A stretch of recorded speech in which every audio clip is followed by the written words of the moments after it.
1935 ಕಾಯ್ದೆ ಇನ್ನೂ ಹಲವಾರು ಏನಂತಂದರೆ ಕೇಂದ್ರದಲ್ಲಿ ದ್ವಿಸರ್ಕಾರ ಪದ್ಧತಿ 1919 ಕಾಯ್ದೆ ಅನ್ವಯ ಕೇಂದ್ರದಲ್ಲಿ ಇದು ರಾಜ್ಯ ಪ್ರಾಂತೀಯಗಳಲ್ಲಿ ದ್ವಿಸರ್ಕಾರ ಪದ್ಧತಿ ಇತ್ತು. ಆದರೆ 1935 ಕಾಯ್ದೆ ಏನು ಮಾಡ್ತದಪ್ಪ ಅಂತಂದರೆ ಕೇಂದ್ರದಲ್ಲಿ ದ್ವಿಸರ್ಕಾರ ಅಥವಾ ಈ ಡೈರಕಿ ಸಿಸ್ಟಮನ್ನು ಇಂಟ್ರೊಡ್ಯೂಸ್ ಮಾಡಲಾಗ್ತದೆ. ಅಂದರೆ ಇದು ಕೇಂದ್ರದಲ್ಲಿ ಅಳವಡಿಸಲಾಯಿತು. ಅವುಗಳಲ್ಲಿ ಎರಡು ನಾನು ಆಗಲೇ ಹೇಳಿದ್ದೆ ನಿಮಗೆ, ಒಂದು ಕಾಯ್ದಿರಿಸಿದ ವಿಷಯಗಳು, ಇನ್ನೊಂದು ವರ್ಗಾಯಿಸಿದ ವಿಷಯಗಳು ಅಂತ ಬರ್ತವೆ. ಈ ಕಾಯ್ದಿರಿಸಿದ ವಿಷಯಕ್ಕೆ ಸಂಬಂಧಪಟ್ಟಂತೆ ಗವರ್ನರ್ ಜನರಲ್ ಅವರು ಕೌನ್ಸಿಲರನ್ನು ನೇಮಕ ಮಾಡ್ತಾರೆ. ಆ ಕೌನ್ಸಿಲರು ಶಾಸಕಾಂಗಕ್ಕೆ ಜವಾಬ್ದಾರಿ ಆಗಿರುವುದಿಲ್ಲ, ರೈಟ್.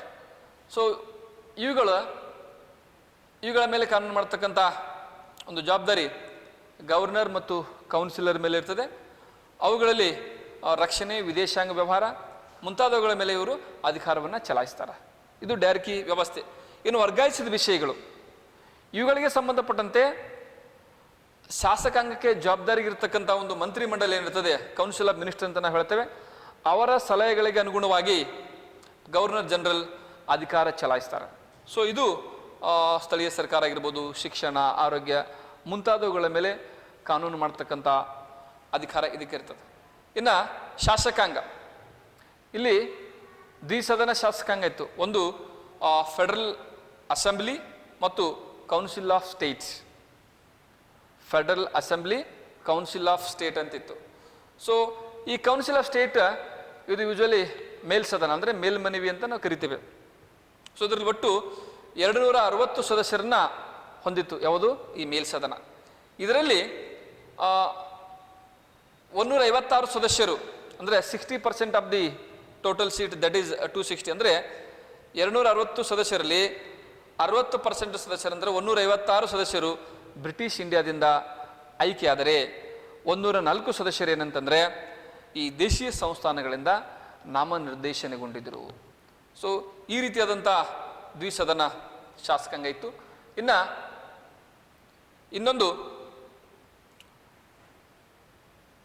ಈ ಕಾಯ್ದೆ ಮೊಟ್ಟ ಮೊದಲಿಗೆ ಭಾರತದಲ್ಲಿ ನ್ಯಾಯಾಂಗ ವ್ಯವಸ್ಥೆಯನ್ನು ಸ್ಥಾಪಿಸಲಿಕ್ಕೆ ಅವಕಾಶವನ್ನು ಕಲ್ಪಿಸಿಕೊಡ್ತು. ಅದು 1937ರಲ್ಲಿ ದೆಹಲಿಯಲ್ಲಿ ಮೊದಲ ಬಾರಿಗೆ ಫೆಡರಲ್ ನ್ಯಾಯಾಲಯವನ್ನು ಸ್ಥಾಪಿಸಲಾಗ್ತದೆ. ಈ ಕಾಯ್ದೆ ಅನುಗುಣವಾಗಿ ಅದನ್ನು ಮಾಡಿದ್ದು. ಅದಕ್ಕೆ ಒಬ್ಬರು ನ್ಯಾಯಾಧೀಶರು, 6 ಜನ ಇತರೆ ನ್ಯಾಯಾಧೀಶರು ಕಾರ್ಯನಿರ್ವಹಿಸಿದರು ಅಂತ ಹೇಳಲಾಗ್ತದೆ. ಇದು ಬ್ರಿಟಿಷ್ ಸರ್ಕಾರ ಕಾನೂನಿನ ನಿಪುಣತೆ ಆಧಾರದ ಮೇಲೆ ಅವರನ್ನು ನೇಮಕಾತಿ ಮಾಡ್ತಕ್ಕಂಥದ್ದು. ಇದು ಕೂಡ ನಿಮಗೆ 2 ಮಾರ್ಕ್ಸಿಗೆ ಬರ್ತಕ್ಕಂಥದ್ದು. ಫೆಡರಲ್ ನ್ಯಾಯಾಲಯ ಎಲ್ಲಿ ಮತ್ತು ಯಾವಾಗ ಸ್ಥಾಪಿಸಲಾಯಿತು ಅಂತ ಕೇಳ್ತಾರೆ. ಅದು 1937 ದೆಹಲಿಯಲ್ಲಿ ಸ್ಥಾಪಿಸಲಾಯಿತು ಅಂತ ನಾವು ಬರೀಬೇಕಾಗ್ತದೆ. ಇನ್ನು ಇದು ಕೆಲವೊಂದು ಅಧಿಕಾರಗಳನ್ನು ಹೊಂದಿತ್ತು. ಮೊದಲನೇದೇನಂತಂದರೆ ಮೂಲ ಅಧಿಕಾರ. ಮೂಲ ಅಧಿಕಾರ ಅಂತಂದರೆ ಇದು ಕೇಂದ್ರ ಮತ್ತು ಪ್ರಾಂತೀಯ ಸರ್ಕಾರಗಳ ನಡುವೆ ಉದ್ಭವಿಸ್ತಕ್ಕಂಥ ವ್ಯಾಜ್ಯಗಳನ್ನು ಪರಿಹರಿಸ್ತಕ್ಕಂಥ ಕಾರ್ಯವನ್ನು ಮಾಡ್ತಿತ್ತು. ಅದಕ್ಕೆ ನಾವು ಇದಕ್ಕೆ ಮೂಲ ಅಧಿಕಾರ ಅಂತ ಕರಿತೇವೆ. ಎರಡನೇದು ಮೇಲ್ಮನವಿ ಅಧಿಕಾರ.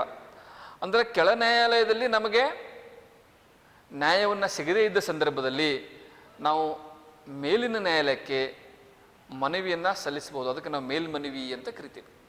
ಇನ್ನು ಸಲಹಾತ್ಮಕ ಅಧಿಕಾರ, ಇದು ಗವರ್ನರ್ ಜನರಲ್ ಅವರವರಿಗೆ ಸಲಹೆಗಳನ್ನು ಆಡಳಿತದಲ್ಲಿ ಕಾರ್ಯನಿರ್ವಹಿಸುವ ಸಂದರ್ಭದಲ್ಲಿ ಸಲಹೆಗಳನ್ನು ನೀಡ್ತಕ್ಕಂಥ ಕಾರ್ಯವನ್ನು ಮಾಡ್ತಿತ್ತು.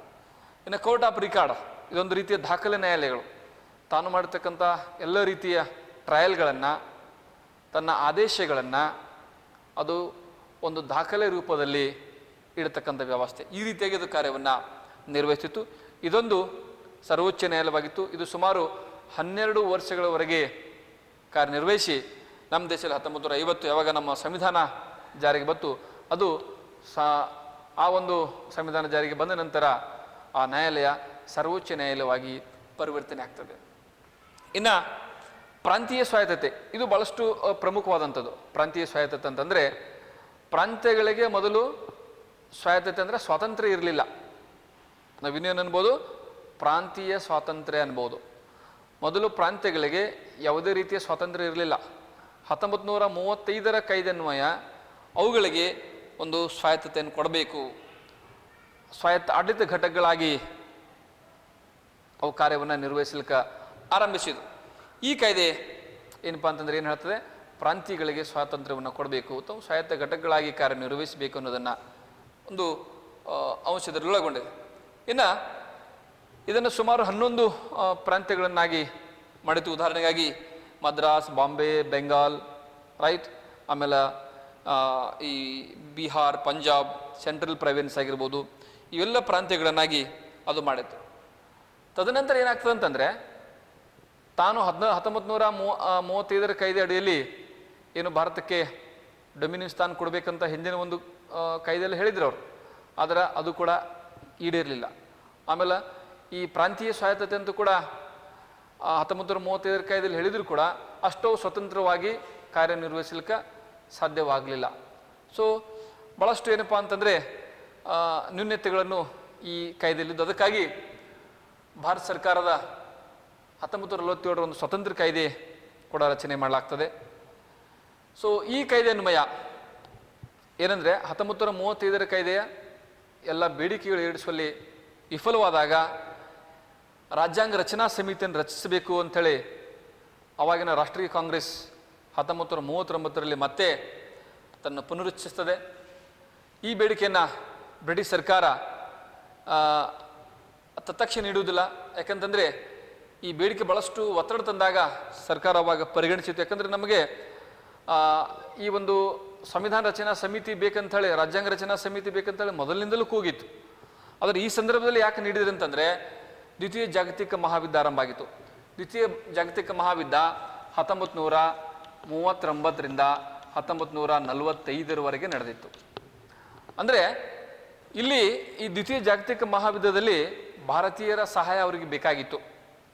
ಆ ಸಂದರ್ಭದಲ್ಲಿ ಜಪಾನ್ ಆಗಸ್ಟ್ ತಾನೇ ಯುದ್ಧದಲ್ಲಿ ಪಾಲ್ಗೊಂಡಿರೋದ್ರಿಂದ ಜಪಾನನ್ನು ನಾವು ನಿಯಂತ್ರಣ ಮಾಡಬೇಕು, ಜಪಾನನ್ನು ಕಂಟ್ರೋಲ್ ಮಾಡಬೇಕಾದ್ರೆ ನಮಗೆ ಭಾರತೀಯರ ಸಹಾಯ ಬೇಕಂಥೇಳಿ ಭಾರತೀಯರ ಒಂದು ಆಶಯಗಳನ್ನು ಅಥವಾ ಒಂದು ಬೇಡಿಕೆಗೆ ಪುರಸ್ಕರಿಸಿ ಮುಂದೆ ಸರ್ ಸ್ಟ್ಯಾಫೋರ್ಡ್ ಕ್ರಿಪ್ಸ್ ಅವರನ್ನು ಭಾರತಕ್ಕೆ ಕಳಿಸ್ಕೊಡ್ತಾರೆ.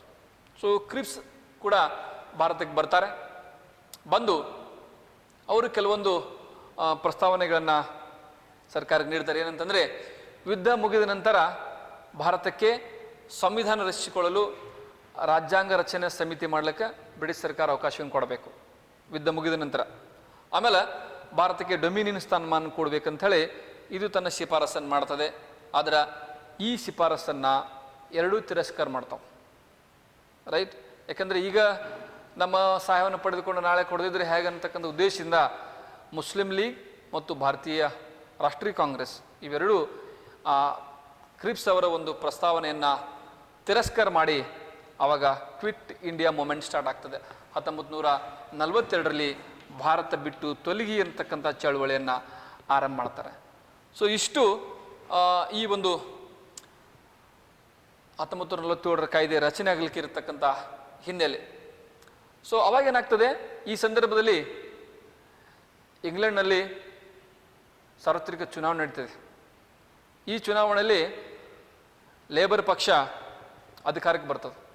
ಕ್ಲೈಮೆಂಟ್ ಅಟ್ಲಿಯಲ್ನವರು ಈ ಒಂದು ಚುನಾವಣೆಯಲ್ಲಿ ಭರ್ಜರಿ ಜಯಗಳಿಸಿ ಲೇಬರ್ ಪಕ್ಷ ಭಾರತೀಯರಿಗೆ ಒಂದು ಏನು ಉದ್ದೇಶ ಇದೆ, ಅವರಿಗೆ ಸ್ವತಂತ್ರವನ್ನು ನಾವು ನೀಡಬೇಕು ಅಂತಕ್ಕಂಥ ಉದ್ದೇಶ ಆ ಒಂದು ಲೇಬರ್ ಪಕ್ಷ ಹೊಂದಿತ್ತು.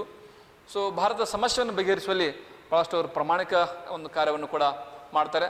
ಅದಕ್ಕಾಗಿ 1946ರಲ್ಲಿ ಒಂದು ಕ್ಯಾಬಿನೆಟ್ ಮಿಷನನ್ನು ನಮ್ಮ ದೇಶಕ್ಕೆ ಕಳಿಸ್ಕೊಡ್ತಾರೆ. ಸೊ ಆ ಕ್ಯಾಬಿನೆಟ್ ಮಿಷನ್ ಪ್ಲ್ಯಾನ್ ಕೂಡ ಒಂದು ಭಾರತೀಯರ ಮತ್ತು ಭಾರತೀಯ ರಾಷ್ಟ್ರೀಯ ಕಾಂಗ್ರೆಸ್ ಮತ್ತು ಮುಸ್ಲಿಂ ಲೀಗದ ಒಂದು ಬೇಡಿಕೆ ಇತ್ತು. ಏನಂತಂದರೆ, ಮುಸ್ಲಿಂ ಲೀಗದ ಬೇಡಿಕೆ ಸಪರೇಟ್ ಆಗಿತ್ತು. ಏನಂತಂದರೆ, ನಮಗೆ ಪ್ರತ್ಯೇಕ ಪಾಕಿಸ್ತಾನ ಬೇಕು ಅಂತ. ಆ ಕ್ಯಾಬಿನೆಟ್ ಮಿಷನ್ ಆ ಒಂದು ಯಾವುದೇ ರೀತಿಯ ಅವಕಾಶ ಅದು ಕೊಡುವುದಿಲ್ಲ. ಹೀಗಾಗಿ ಕ್ಯಾಬಿನೆಟ್ ಮಿಷನ್ ಕೆಲವೊಂದು ಶಿಫಾರಸನ್ನು ಮಾಡಿತ್ತು. ಆ ಶಿಫಾರಸುಗಳು ಏನಂತಂದರೆ, 389 ಸದಸ್ಯ ಬಲದ ಒಂದು ರಾಜ್ಯಾಂಗ ರಚನಾ ಸಮಿತಿಯನ್ನು ಮಾಡಲಿಕ್ಕೆ ಅವಕಾಶವನ್ನು ಕಲ್ಪಿಸಿಕೊಡ್ಬೇಕಂತ ಹೇಳಿತ್ತು. ಆಮೇಲೆ ಎಲ್ಲ ರಾಜಕೀಯ ಪಕ್ಷಗಳೊಂದಿಗೆ ಮಧ್ಯಂತರ ಸರ್ಕಾರ ರಚನೆ ಮಾಡಬೇಕು. ಮಧ್ಯಂತರ ಸರ್ಕಾರ ಸೆಪ್ಟೆಂಬರ್ 2, 1946ರಲ್ಲಿ ಆಗಿದ್ದು. ಸೊ ಮಧ್ಯಂತರ ಸರ್ಕಾರ ರಚಿಸಲಿಕ್ಕೆ ಅವಕಾಶವನ್ನು ಕಲ್ಪಿಸಿಕೊಡ್ತು.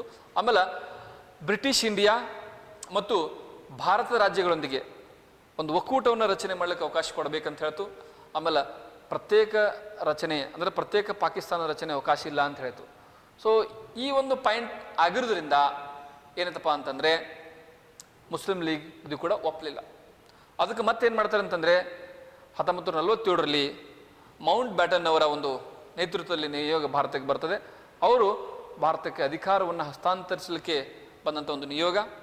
ಅವರು ದೇಶ ವಿಭಜನೆ ಆಧಾರದ ಮೇಲೆ ಅಂದರೆ ರಾಷ್ಟ್ರೀಯ ಕಾಂಗ್ರೆಸ್ ಮತ್ತು ಮುಸ್ಲಿಂ ಲೀಗ್ ಇವರ ನಡುವೆ ಏನಪ್ಪ ಅಂದ್ರೆ ಒಪ್ಪಂದವನ್ನು ಮಾಡಿ ದೇಶ ವಿಭಜನೆ ಆಧಾರದ ಮೇಲೆ ಏನು ಮಾಡ್ತಾರೆ ಅಂತಂದರೆ ಒಪ್ಪಂದ ಮಾಡಿ ದೇಶ ವಿಭಜನೆ ಆಧಾರದ ಮೇಲೆ ಈ ಕಾನೂನನ್ನು ಪಾಸ್ ಮಾಡ್ತಾರೆ.